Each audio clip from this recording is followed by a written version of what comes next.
I really wanted to help people on like a one-to-one basis, like because our lives are very complicated and I didn't know how to help people. Like I didn't know whether to go into charity work or like do law, or maybe go into sociology, study society in general. And social work has all of that combined, like we can help people with the help of the law. Hi friends, welcome back to my channel. Welcome back to another wonderful video. As you can tell by the title and from the scene, I tried to look more studious today. I'm going to let you guys know into like my journey really in terms of how I got into university, especially Oxford Brookes, and how I got into studying my course, as you would have seen me explaining some clips about why I wanted to do social work and stuff like that. If you're interested in this video, thank you so much for even clicking on it, and yeah, here we go. Basically, I didn't know that I would want to do social work, which is it's kind of surprising in terms of my position now, because it sounds really horrible, but my favorite TV show when I was younger was Tracy Beaker, much like many young people during the 90s, early 2000s. It was Tracy Beaker was the bomb, okay, and Elaine the Pain was a pain, and I didn't want to grow up to be Elaine the Pain, the social worker, did I? And it's sad because from that statement you can tell that in a society we put on a negative perception of social workers and we don't really champion them for the people for the work they do daily and stuff like that. You see here I'm defending them already, have not even gotten started. So basically I did law, psychology, sociology and textiles in A-level. Dropped psychology, so failed it. I'm gonna be very honest with you guys, failed it, didn't do too well in it, didn't like it. I did textiles because I wanted to be a fashion designer, and who knows, I might have that in the back burner, might not, I don't know in terms of where that could lead up to. I think it's a wonderful experience. I'm glad that I did textiles because it showed me a lot in terms of not just the drawing process, because I did art in GCSE. I wanted more practical stuff and I like clothes, so that's why I did textiles. Did law. Law would be interesting, and also it's like I'm African. If your parents don't want you to be a businessman or woman or a doctor, law is the next thing, or accountant. So I picked law because it sounded really good and it was actually really interesting. I'm happy that I picked law. Picked sociology because I did sociology in GCSE and I loved it. I'm a strong believer that sociology should be taught from year 7, just like history or geography. Is an integral part of learning to adapt and cope in terms of the climate of the society that we're living in. Teaching young people to be critical minded, teaching young people about the importance of voting and politics and how politicians become who they are and why they stand for certain things and why there's so many different opposing opinions in one society. And I think it was again a wonderful experience. I learned about feminism, Marxism, functionalism, social stratification, all these wonderful concepts and ideas that hold up in terms of the world we live in were very important. And I think it's a shame that they don't teach it throughout all the years, and that so many people go out without learning these things. Just because you don't learn sociology doesn't make you less of a critical thinker, but I just think it's a wonderful avenue into getting you there. I've just derailed and this is not what I wanted in the video, sorry. That was the side note. So did those 3 subjects in my 3rd year. Very stressful. Now my dad comes up to us and says, guys, wouldn't it be wonderful if we have a family vacation, if we go on holiday to America, in particular, I think it was New York, with his older brother and most of his siblings lived in America. One of his siblings lives in Atlanta, and unfortunately we didn't get to see him or the family members. So we went to America, and this is where I started my YouTube channel actually during this time, and going to America and vlogging my journey every day was an avenue to kind of force me to start a channel, because I always said I wanted to do YouTube. It was my avenue. So, and I was like, oh, that's great, but Dad, my A-level results day is in the summer in the UK. It's in the summer, and it's best for me to stay in the UK, because when it comes, like, if I don't do well, I have to go through clearing. Now in the UK, it's a process of, you get to pick a first option and a second option. Now if you don't get the grades in both these options, the university choices that you've chosen don't allow you to go through. You go through a clearing process in which you call other universities and tell them your grades, and basically hope and beg for them to give you opportunity to do a course there. And I was worried with my grades that I wouldn't get what I wanted. And with social work, it's very unique in terms of they interview you. So you get 5 choices, and for all 5 choices, it's in accordance to what course you did. And it was hard coming back from each interview from school, and everyone's picked their 5 choices. And because the choices they picked were just subject based, my course is a professional based. So after I qualify, I would be a qualified social worker. After I graduate, I will become a qualified social worker.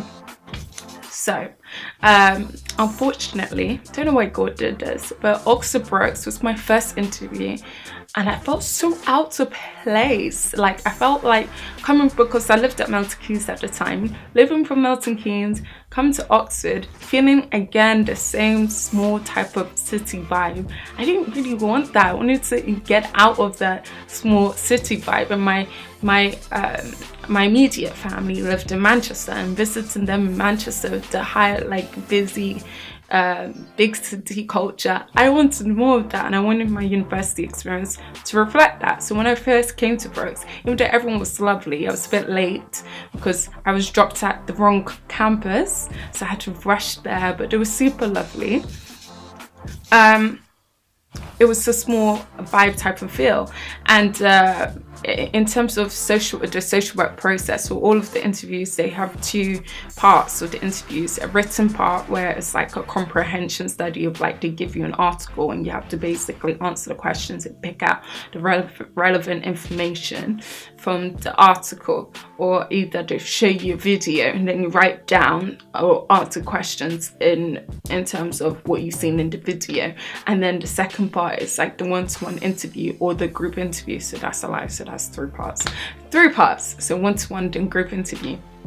And now for my one-to-one, the reason why I thought I failed this interview was because it was a one-to-one interview with me, a lecturer, a service user, and a voice of experience. And they were asking me questions. They were asking me questions as if I was already a social worker. Now that was the scariest thing, because it was like, yo, if I applied for this course, little about what, like, I didn't even know what a service user was. I didn't really know what that word meant. I know it sounds ditzy, and it's like you should really research the course you do at uni, but it's like the reason why I did social work, because it was like I wanted to do sociology, but then I wanted to do a law, or I wanted to do a combination of both. And with social work, with social work, it's a combination with both subjects in which you're using it practically, constantly. You're constantly using laws and legislation in your practice, and you're acting out social justice with the people that you work with and the services that you're providing to them. So when my mum explained this to me, because my mum's a mental health nurse, she explained to me that with your personality, you really like talking to people, you really want to do something. I just hated the thought of sitting behind an office for the rest of my life. Ever since I was a kid, I was like, can't do that. I'm such an active person, can't do that. no, that's not for me. So when she really explained what social work was, and it was a combination of both. If I didn't do social work, I would either done counselling or therapy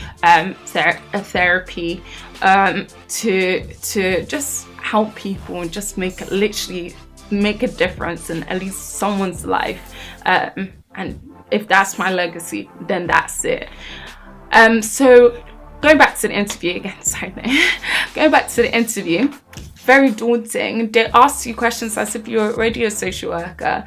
I think one of the questions was like, what would you do to calm down and stuff like that? And I said, I really like tea. So it's just like, I'll drink a cup of tea. I'll watch a film. I didn't really know what to say. It's just like, do you say things that are impressive, or do you say things that are just like normal? Like, you didn't really know. I didn't really know. I felt very unprepared. Like, and I did have an uncle who was a social worker, and he did prepare me, but he prepared me for the written part, not necessarily the spoken part. And then they asked a question about finances and money and stuff. And it was like, I literally said, I don't know. And the lecturer literally was like, well, you better find out, don't you? And I was like,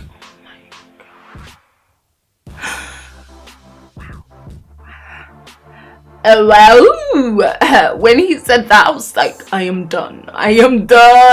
Like, I tanked this interview. I'm not going to this university. It's okay, there's 4 more. Okay, so me leaving there thinking that I tanked it, within like a day or two, I got on our UCAS applications in the UK. You apply to universities through UCAS.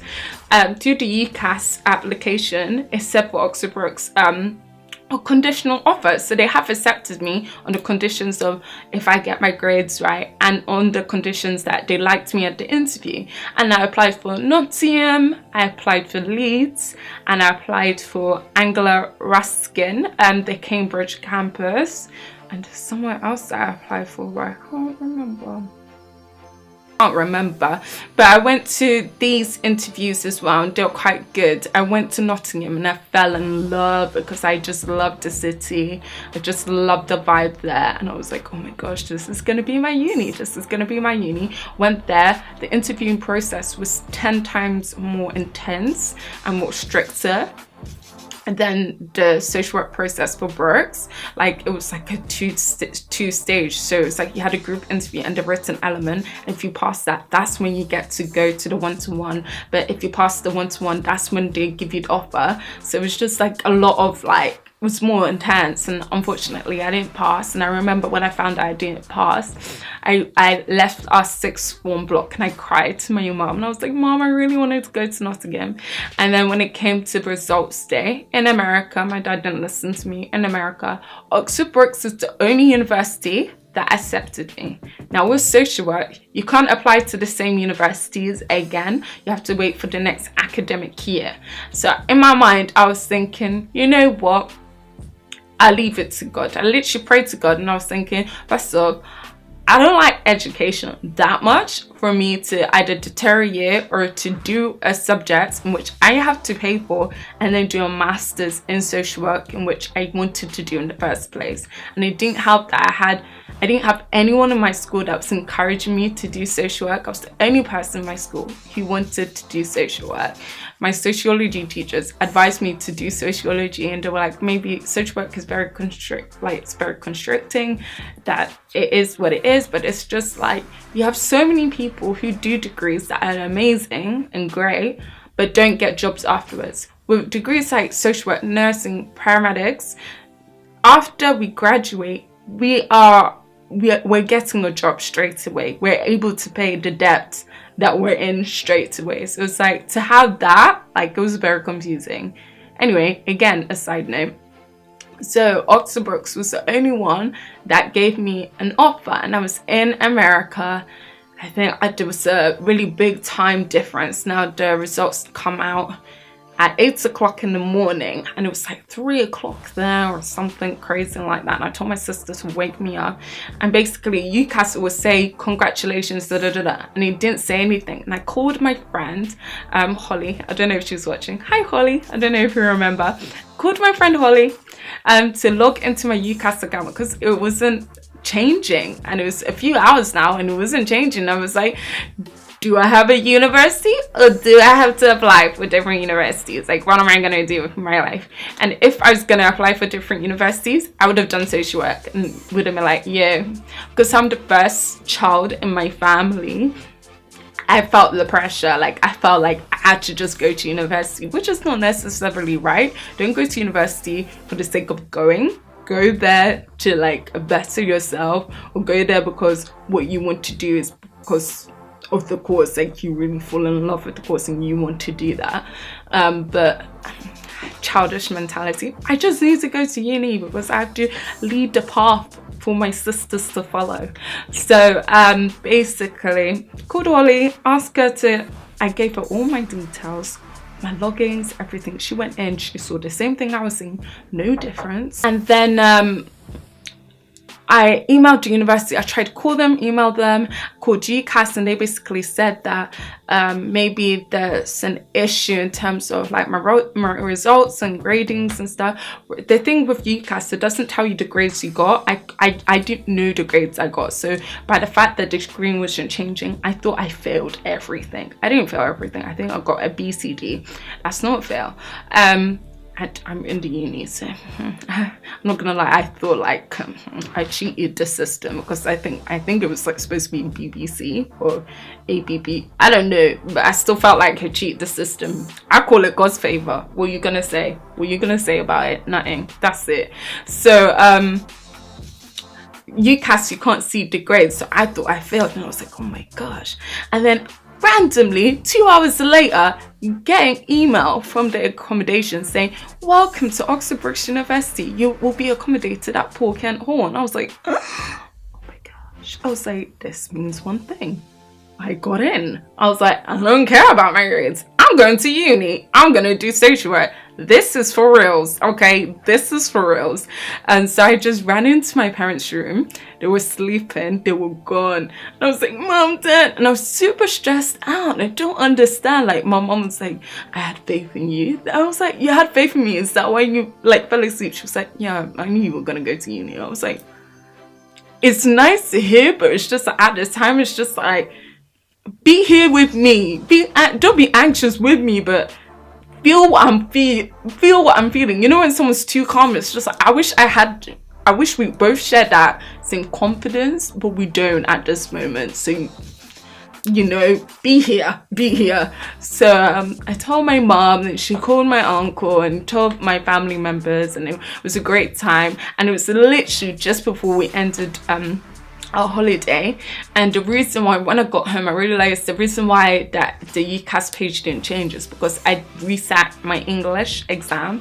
So I think I got a D in the English language, which is ironic because for English literature I got a B. Pretty ironic, but it's the same English, right? So the English, I'm really poor with grammar, but I'm great at reading like stories and interpreting them and adding like theory base and stuff. I don't know how that works either. Anyway, so I reset the English and I passed. I got a C, and they just wanted to see. I apparently I forgot to email the university the new grade certificate for the C, and that was the reason for the hold up. So when I finally emailed them, I faxed it to them, and then it changed on my UCAS, and I was so happy, and I moved to Oxford. And that's why I think my university journey is honestly God-given, because Oxford Brookes was the only university I didn't have choice. God placed me here for a reason. I didn't even think about social work growing up. I didn't even know what social worker was. So the fact that I'm doing social work in a university that I've never heard of before searching for unis, the reason why I did apply, because it's one of the top universities that do social work. They do really well in terms of the placement and in terms of how many jobs students get after graduating as well. It's literally God-given. Like, my lecturers are so cool. There's not so many people in my class, which is an awesome thing, because you get to know everyone. The people in my class, my course, lovely women, lovely girls, all of them really nice people. You can talk to them, you can engage with them. Our lecturers, wonderful people, all of them constantly tell you how much you're doing well, how much you're wanted at the university, how much they want you to pass. And I know you think that's where, like, oh, of course they want you to pass. They, like, obviously they do, and they get paid for it, but it's different in terms of they do it for the sake of getting paid, or and when they get to know you personally, and it's a one-to-one, and they really try to bring you up and do personal situations they understand, and you still feel comfortable telling them about it, because it's just realistically, some of us, half the class, moved away from their homes and they're here by themselves trying to do what we're trying to do and study and still be okay. But yeah, that's like, I hope like I shortened it down, but that was like my story of how I got into Brookes. And then in that year I was given the opportunity, because I mentioned about my YouTube channel to my lecturers, about being in the new promotion video for the social work course at university. I would strongly recommend it. I've had an amazing time, worked with amazing people, had amazing opportunities just being at university. Not all social work related at all, as you can tell from my different story times you will hear as well. Thank you so much for watching the video. If you liked it, please give it a thumbs up. If it's your first time being on my channel, thank you so much for coming along, and it's nice to see your faces. Please stay around and subscribe, and hopefully I'll see you in the next video. Thank you all. Bye, friends.